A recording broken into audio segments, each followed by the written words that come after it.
you doing? This is Pixie in another video, and just talk about digital magic. I couldn't really talk too much in my flat, and I had some issues with some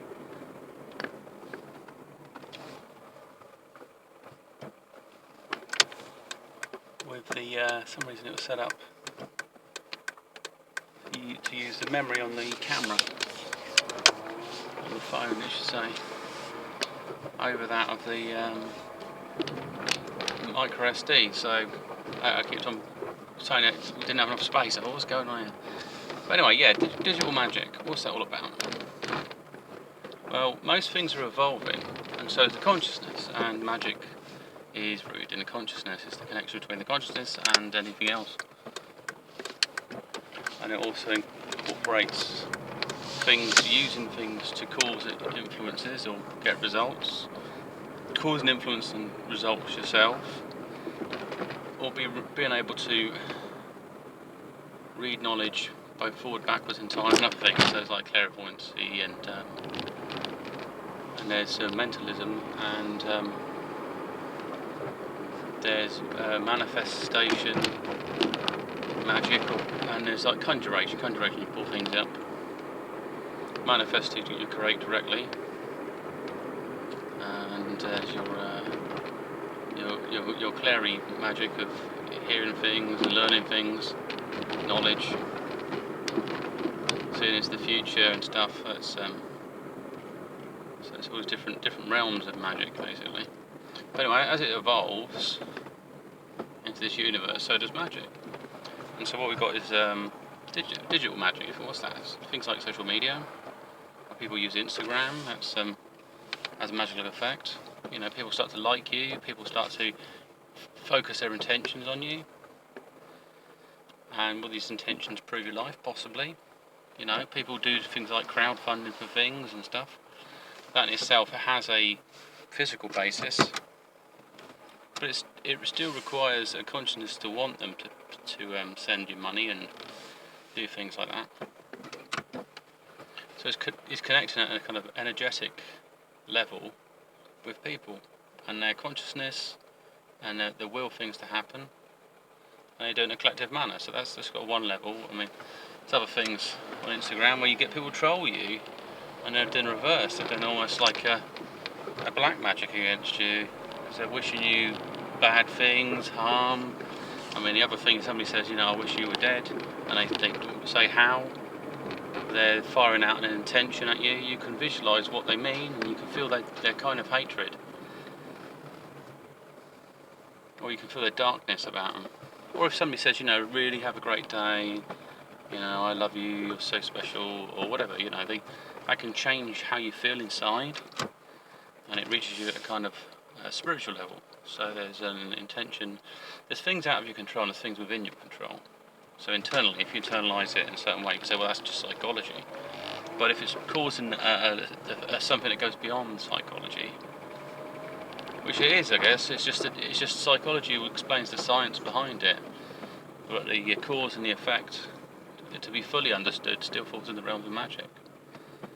It's not simply like you can just press a button, switch it off. You know, if you get a broken heart or something, you don't just do a bit of psychology, it's gone, because you can't.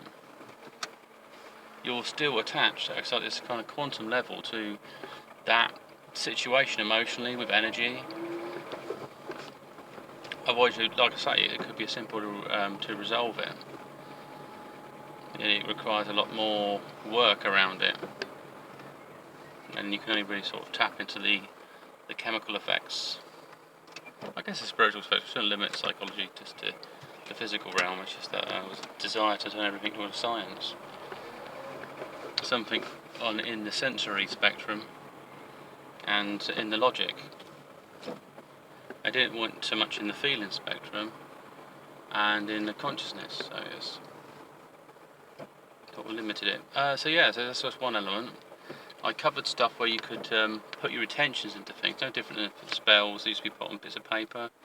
I want this to happen. You used to put it under a certain stone or something you draw some power from, and focus your intention. And there's different things you can do there. So you could either put your wishes and intentions into a file, have it aimed at yourself. Be precise and at some level. I mean, you might not be able to say, right, well, I want this to happen by tomorrow. You might say that you want something to happen sort of as soon as it can, really, or whatever it is you're focusing on. So what you understand about spells is what you apply to a digital format, and then just put it into an archive. And so I showed in my doll video, I showed a flash drive. So you put all these intentional spells in there, different spells, and you make sure it's got a kind of a connection, a signature to it. And if you've written them out and you've seen what you put on the drive, you just got to visualise a memory of it. So you have a kind of like filed in your head, but it's also filed on the storage of the device.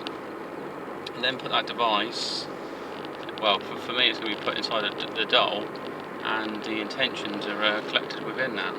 So my mind is manifesting it. Spiritually it's already written. It's written into the physical as well. And other people's intentions are going to be connected as well. Collect them up. If there's emails, copy and paste them in. You could even change, you could do something else as well. You can corrupt people's will. And so if somebody wanted to say, if somebody wished me a good day, I could put on it, love their name or something, love to me, or whatever I wanted from that. Like put something at the end of it, like you are the greatest. So in essence, it's as if that had happened, but it hasn't happened. They haven't said that. We often delude ourselves, and when it comes back, they snap back. But you can create that kind of, it's a bit of Cupid did that, when you start changing what people said with the intention that they feel it as well. I think you have to do a bit more magic to will certain things to happen. Because it wouldn't matter. See, why there's resistance, you won't be able to get it sort of your own way. But if there is no resistance, then you can influence it, like blowing air or pushing water. The ripple effect comes across. But when it comes across another resistance, it's just going to divide it. And it may cause it to deflect back, so you get a sort of negative reaction to something. That's why memories change, or perspective change, it's like a memories change. You just rewrite the story again. That's what happens with memories. You have this, say if you hated school, you may choose to sort of forget anything good you had happen and just focus on the negatives. Or if you love school, you may focus on the positives and reject the negatives. So it's all this kind of mindset. But very, very much so. I mean, you can put digital pictures in there, so say your wishes, intentions, divide up your spells into different files. Otherwise, you put too much in one file, what does it represent? Like a life story, and even like the Book of Shadows, you could do like a digital version and put it there. And only you would be looking at it, and you might not tell anyone. It depends. The other people have negative intentions and not unaware of what's on there. They may sort of undermine what you're doing. So it's a bit like a secret diary. I mean, there's some stuff you don't want to share with people. But if you do it in that format, it's hidden away, it's your private thoughts. You can encrypt it. And the other thing I mentioned before, I think I was trying to tie onto it, is like guide levels. You can put the intentions there, you can have a file just for them. And then you want this to happen, or, please send healing to Aunt Flo or something. And then sort of list the problem and what you visualise happening. And it's very much got to connect your inner mind and the spiritual side of you to what you're doing physically. Otherwise, it just types out, "Here aren't you, Flo." It's about as fake as some people's prayers. It's like, "Please God, do this for me, thanks," and that's it. There's no kind of real connection. Visualise what you're connecting to, and there's also sharing thoughts and there's intentions. I mean, if you want to say, "Oh, I want to become rich," that's not really. It creates certain situations and problems. Anyway, this is Pixie sign off, and I'll speak to you soon.